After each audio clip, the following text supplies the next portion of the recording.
হঠাৎ বৃষ্টি গরম সব মিলিয়ে যেন পরিবেশটা অন্যরকম হয়ে আছে। আর তোমরা আমার ভয়েস শুনে বুঝতে পারতেছো যে আমার কতটা ঠান্ডা লেগেছে, একদম কথা বলতেও কষ্ট হচ্ছে। তাই এমন সময় বিকেলবেলা একটু গরম গরম স্যুপ পেলে মন্দ হয় না। তাই নিজেই বাসায় তৈরি করে নিলাম ঘরোয়াভাবে স্যুপ। তার জন্য প্রথমে নিলাম 4 কাপ নর্মাল পানি, তার সাথে নিব এখানে বোনলেস চিকেন হলে ভালো হয়, তো আমার বাসায় সেটা ছিল না, লেগ পিস ছিল, মানে রোস্টের জন্য তো আমি রেখে দিই। তাই সেই লেগ পিসটাকেই আমি প্রথমে মাংসগুলো আলাদা করে নিলাম এবং সেই লেগ পিসের হাড় দুইটা তাও দিয়ে দিলাম, কারণ ওটা সেদ্ধ হলে পানিটা সুন্দর চিকেন স্টুকো খুব সুন্দর ভালো হবে। পরে হাড়টা ফেলে দেব, আর চিকেনটা সেদ্ধ হয়ে গেলে তুলে নিয়ে তখন সেটাকে আবার ছিঁড়ে ছিঁড়ে দিলে সেটা আবার সুন্দরভাবে দেওয়া যাবে। আর সঙ্গে দিয়েছিলাম গাজর আর কাঁচা পেঁপে। আপনার যদি আপনি মটরশুঁটি দিতে পারেন, ফুলকপি দিতে পারেন, ওগুলো ছিল না, তাই ওগুলো দেয়নি। ওটা সেদ্ধ হতে থাকুক।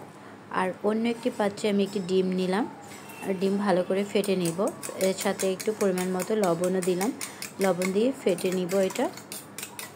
যেহেতু সর্দি কাশি হলে মুখে রুচি থাকে না, এভাবে খেলে আপনি সমস্ত পুষ্টিও পাবেন, আর গরম গরম খেলে আপনার ঠান্ডার অনেক উপকারও হবে। আবার অন্য একটি পাত্রে 2 চামচ কর্নফ্লাওয়ার নিলাম। 2 চামচ কর্নফ্লাওয়ার সাধারণ নর্মাল জল দিয়ে গুলে রেখে দিব।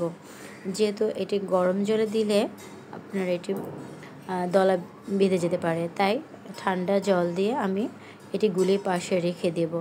আর এটি আমি পরে দিব, এটা স্যুপের ঘনত্ব বাড়ানোর জন্য। তো আমি এখানে 2 চামচই কর্নফ্লাওয়ার নিলাম। যদি আপনারা বেশি ঘনত্ব করতে চান এর থেকে বেশিও দিতে পারেন। তো এটি আমি ভালো করে মিশিয়ে নিলাম যেন কোনো দানা দানা না থাকে, কারণ স্যুপের মেইন উপকরণই হলো এই কর্নফ্লাওয়ার। কর্নফ্লাওয়ার দিলে স্যুপটা এটা ঘন হবে। তো আমার এখানে চিকেনও সেদ্ধ হয়ে গেছে, তাই আমি এখান থেকে চিকেনের হাড়গুলো তুলে ফেলে দিলাম এবং চিকেনগুলো একটি কাঁটা চামচ দিয়ে গরম থাকা অবস্থায় ছিঁড়ে নিয়ে আবার সেই চিকেন স্টুকের মধ্যে দিয়ে দিলাম। সাথে আমি 2 চামচ টমেটো সস দিলাম। এখানে চিলি সসও ব্যবহার করা যেতে পারে, তো বাসায় চিলি সস ছিল না, তাই আমি এখানে গোলমরিচ ব্যবহার করেছি, কালো গোলমরিচ গুঁড়ো দিলাম। তার সাথে আমি এখানে সয়া সস দিলাম এই 1 চামচের একটু কম।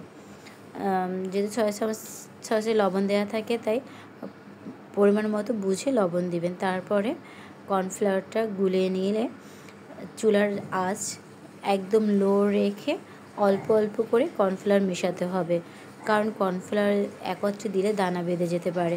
তাই আমি কিন্তু চুলার আঁচ কমিয়ে দিয়ে অল্প অল্প করে মিশিয়ে নিই এবং ভালো করে জাল দিলাম।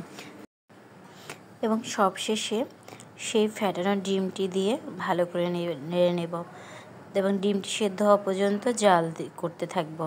যখন দেখব স্যুপ ঘন হয়ে এসেছে তখন নামিয়ে নিব। তৈরি হয়ে গেল সুস্বাদু চিকেন স্যুপ। বাসায় অবশ্যই ট্রাই করবেন।